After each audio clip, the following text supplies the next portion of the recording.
Wagwan everybody on YouTube, and shout out to my fellow Tenno. Kobe here with another weekly update or a weekly rotation in Warframe video. I hope you guys are having a great week so far. Well, I hope you guys had a great week last week, and I hope you guys have a great week this week. And yeah, so we're gonna go ahead and look at all the stuff that's essentially rotating or new this week in Warframe when it comes on to the dailies and the weeklies and all that stuff. So yeah, let's get right into it. And also, I want to say thank you so much for everyone that's been stopping by the channel. Um, all the views that I've been getting, it's super great. It really does motivate me to keep making these videos. And I want to say thank you guys so much for subbing. We're at 75 subs right now, almost to 100. And I'm thinking about doing a giveaway when I get to 100 subs. I'm thinking about doing a Zaku Prime giveaway. It won't be a Zaku Prime Access because your boy's broke, but I'll be farming up a bunch of Zaku parts or Zaku Prime parts. So I'm thinking about doing a giveaway once I get to 100 subs. So if you guys think that's something that you guys would want to partake in or participate in, let me know in the comments. Yeah, so let me know and sub to the channel. Alright, so let's go ahead and take a look and see exactly what's new this week. Firstly, let's go ahead and take a look at the Nightwave. So for this week's Nightwave, we currently have the 3 permanent weeklies, which are kill 500 enemies, complete 50 missions, and kill 30 Eximus. And for the weekly elites, we have complete a survival mission reaching at least 20 minutes. Very easy. Let's see here. Complete 4 Halls of Ascension on Lua. I'm assuming these are the puzzles, the Lua puzzles. So every time you do a Lua mission, there's a possibility or a chance that you'll run across one of those puzzle rooms. So I'm assuming that this is one of those things that gives you like power drift and all the drift mods. So yeah, so somewhat tedious, but it's very manageable once you have Lua unlocked. Complete 5 syndicate missions. So you go into your events tab, scroll over to syndicates, and you'll see them right there. Let's see here, complete 3 different races on the Orvalis. Okay, cool. So just a bunch of K-Drive races. That's nothing too crazy. And to rescue an animal in the Deviri for the daily. That's pretty cool. That's pretty chill. Alright, let's see here. What else we got when it comes on to the credit offerings. So as you guys know, you can come here and get yourself some working reactors, 19 extract, a little bit of Kuba. And you could also get yourself a few helmets if any of these are up to your liking. You got that Dante helmet. The Zaku helmet is here just in time for that new Zaku Prime to come out. Yeah, just a bunch of other helmet, but these are up to your liking, so you grab whichever one you like the most. Or if you don't like any of them, don't grab any. Yeah, so when it comes on to aura mods, we currently have Energy Siphon, Steel Charge, and Deadeye. Uh, Deadeye is necessary. I've never seen a build that needs this. That's probably if you're running like Eidolons and you're using like a Rubico Prime or a Vectus Prime or something like that, then this could probably work out for you. But Steel Charge is a very good one. I'd say grab this. Plus, it gives you 9 capacity instead of 7, which gives you 18 instead of 14. So, grab it for that reason. Alright, and so in regards to the rest of the mods here, we currently have Deadly Maneuvers for the Magnus. We have Wild Frenzy for the Grakatas. We have Bursting Rest for the Mutilus Quanta, and Exposing Harpoon for the Harpak. Few weapon skins, we have the Heat Dagger and the Plasma Sword and the Dark Sword. So if you haven't gotten these yet, you could go ahead and get them. I still need to get them for that Mastery rank. Let's see here, and for the Conclave mods, we have Double Tap for the Letron, Purging Slash for Excalibur, we have Singularity for Nyx, and Prism Guard for Mirage. So, all in all, a very chill week in a Nightwave. Nothing too crazy. I'm still waiting for that Nihil's Oblique thing to come back. The one that has you enter it. Because I haven't done that little mission as yet. But yeah. Alright, so that's it for the Nightwave. Let's go ahead and take a look and see what we got in regards to the Archon Hunt. So in regards to Archon Hunt, we have the Red Archon this week, or the Crimson Archon Shard. So that is a Mar, little wolf guy. So we currently have Spy. I'm not the biggest fan of Spy missions, but I do have a workaround. I use a Vara with the auto hack ability from the helmet. So it's Spy, Defense, and then the final showdown. Nothing too crazy. I'm slightly bummed out about Spy, but it's whatever. Alright, and to go ahead and take a look and see exactly what we got in Debiri. Oh, something that I didn't mention last week. Please be reminded to go to Iron Wake once you've completed the Chains of Harrows quest. You'll be able to get yourself some ribbons and credits, and I think Kuva as well for exchange for ribbon slivers. So go ahead and take a look at that. Then ensure you're getting all that you can. Alright, and let's go ahead and take a look and see what we got in the circuit this week. So for the normal circuit, we currently have Ash, Frost, and Nyx. So Frost is very easy to get. I think Frost is from a mission on, I don't remember what planet, so don't quote me on that. However, when it comes on to Nyx, Nyx is also from a boss fight, but it's only when you're playing. It's only whenever the boss fight lands on an invasion. So whenever the invasion is an assassinate mission, then you'll be able to get Nyx parts from that. Otherwise, Ash is definitely the hardest one to get from here because he is from Railjack. And if you're not big on doing a lot of Railjack missions, then you probably won't be getting Ash anytime soon. So, first pick for me would at least be Ash just because of that. However, Nyx's rework is coming out soon, so if you haven't gotten Nyx and you want to get it to then get it for the rework, be my guest. But Ash is definitely the number one priority here, seeing as he is the hardest frame to get here. Alright, and let's go ahead and take a look at this week's Steel Path circuit. Let's see here. Okay, it's a very good week. This is so slept on. The Lex Incarnon is so slept on. Like, it is so slept on. The Lex Incarnon is probably one of my favorite Incarnon weapons. And I'm not even joking. Like, it hits like a little truck. So yeah, as I was saying, the Lex Incarnon it's very fun. It's very fun. It hits like a truck. The only issue that I have with its fire rate is super slow. So if you could get a Riven, or you could go ahead and mod for fire rate, that would be awesome. But essentially, it shoots out a projectile that's similar to the Archoplasmor. However, it just doesn't bounce. But it does so much damage, and radiation damage at that too.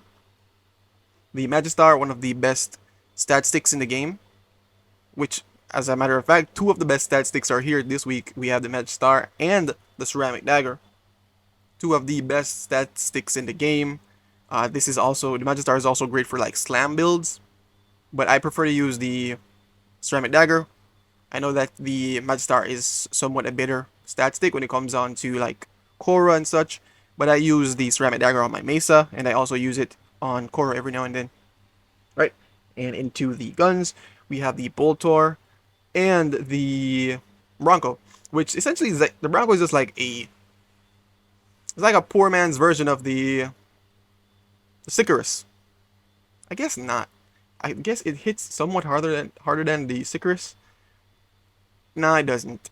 If you're gonna get something that ricochets and all that stuff, get either the Dual Toxis or the Sicarus, because Sicarus is super fun to use. However, the Bronco is still fun. The Bolsar Incarnon is up there. It's very much up there with a bunch of like top tier weapons. It's not as good as the Burstin in my opinion, but it's still top tier. It's an Incarnon after all. Essentially, it just fires at a bunch of like. It's just a standard AR. If I'm being honest, it's a standard AR that does a bunch of slash damage. So, yeah. So look into that. It's very, very fun. Very cool. It's actually a really good week for Incarnons. So my first pick would be the Voltor, then the Lex. Or if you're going melee wise, I'd say go the Ceramic Dagger and the Voltor. Or, yeah, to be honest, anything besides the Bronco would be a great first and second pick. Then you could get the Bronco at any other time. But yeah, and if you already got everything there, you slide on over, grab yourself some Rivens, or some Kuva. Whatever floats your boat.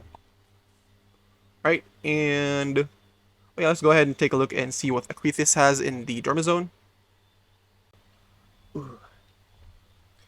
Alright, let's go ahead and see exactly what Arcithis has.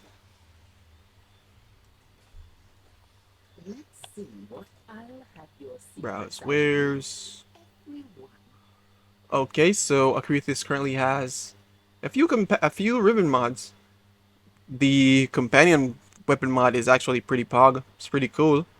Like, I'd actually get this, but I just don't have enough. I'm probably gonna go get some pathos lamps just to get this. Like, this is actually really good, especially with like the Verglass Prime coming out. Hopefully, you get yourself a Verglass Ribbon to get the option to use like Tenacious Bond on your pet, or on your Sentinel, I should say.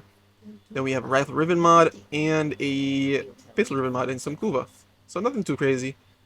This is not worth 10 Pathos Clams. Do not buy a single Forma blueprint for 10 Pathos Clams. Can't stress it enough. So she doesn't really have anything too crazy this week besides the Ribbon mods. So now let's go ahead and take a pay Uncle Teshin a visit.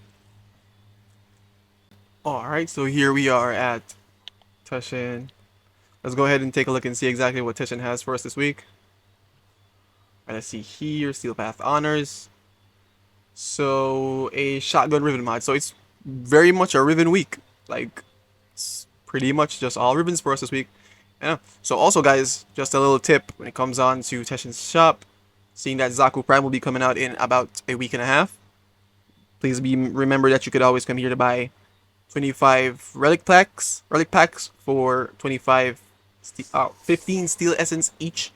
Please be wary that this only applies once the Prime gets released, and seeing that it's going to be released on the 13th, which is a Wednesday, I keep all your steel essence until that Wednesday because they won't be resetting until the Wednesday. So keep that in mind. But yeah, all right. So let's go ahead and take a look to see what we have in store for us in this week's Deep Archimedea. All right, now that we're in the Centum Anatomica, please remember to visit Bird 3 if you're already rank 5 with the Kavia Syndicate. Go to Shiny Treasure so you can get yourself a extra Archon Shard. This week is the Amber Shard. Boom. Alright, so now let's go over to the Necroloid to see exactly what we got in store for us when it comes on to this week's Deep Archimedea. Okay, so we have Exterminate, Disruption, and Assassination. This Assassination mission was gone for a very long time. I'm glad to see it back. It's a bit tedious every now and then, but I'm glad it's back. So for the Exterminate, we have Fissure Cascade. Fissures will rip into missions, causing the enemy's levels to rise per 1 level every 10 seconds. You could always go ahead and destroy these by shooting at them with your guns, or melee. I don't think melee affects them. I think just shooting at them does. But to be honest, you're probably plowing through this mission with extreme speeds that you won't even really notice the rise in enemy levels, if I'm being honest. For the second one, it's Bolter Belligerence. The enemies have 50% of their max health in Overguard, and Myopic, I can't pronounce that word, I'm not going to try to. Munitions, enemies will only take damage within 50 meters of the player. Cool. Right, so for Disruption, we currently have Unified Purpose, which is they will target and destroy the conduits. So please, guys, if you want to, you either have two strategies when it comes onto this. Either send out 3 persons, or 2 persons, or 1 person. Just send out someone to get rid of the Necromech, and then everyone else, or 1 person stays back and then protects the conduit, right? Also, we have Devil's Bargain, which is essentially enemies. So the second one right here is Devil's Bargain, which allows you to get 25% more fire rate every time you kill an enemy and you're standing in that little blue circle that'll spawn from them. However, you will have minus 50% ammo efficiency, so you'll be dumping through your mags with extreme speeds, right? And we currently have Postmorial Surges, enemies slain, burst with Void Energy. Please remember that this energy does spawn on you. So once you kill the enemies, the Void Energy will spawn on you, detonating on you. So stay mobile.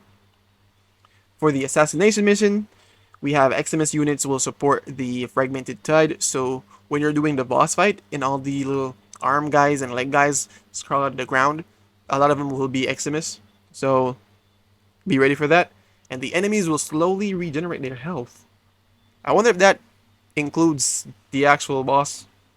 Because if so, then this will be a stalemate. Because damage attenuation and all that stuff, bro, it's gonna be I won't even say it, but it'll be annoying. And of course, everyone's favorite pals, the Vampiric Liminis. Those little dark guys that run around and essentially drain you of your health and energy. So don't you go standing around too much. But yeah. So it's really seems to be a fun week when it comes on to the actual missions. I'm sorry guys, my dog is barking in the background. I hope you guys don't mind. And when it comes on to the personal modifiers, we currently have Gear Embargo, which everyone hates. We have Untreatable, which I do not like. Essentially, you can't pick up health. Well, nah, this isn't really too crazy. If you're running Equilibrium, you're good. And Energy Exhaustion, you lose 2 of your energy per enemies within 10 feet of you, or 10 meters of you. And Lethargic Shields, your shield delay is increased by 500%, so shield gating is non-existent. Right, and so for me, it's a pretty chill week when it comes on to my Warframes and weapons. Currently have Frost, Chroma, and Loki. I got the Felarks and the Krakadas. Got the Onos and the Dual Eker. Seems fun. Well, so that's pretty much it for this week in Warframe. I hope you guys have a wonderful week. I hope you guys have a lot of fun doing your deep Archimedea this week. And yeah, so as I said, guys, sub to the channel, like the videos and all that stuff, and let me know in the comments if you guys want me to do that giveaway when I reach 100 subs for the Zaku Prime set. So let me know. I'll most likely be doing an update video sometime later on after I get your guys' opinions on that. So yeah, thank you guys so much for joining me today. It's Kobe. Peace.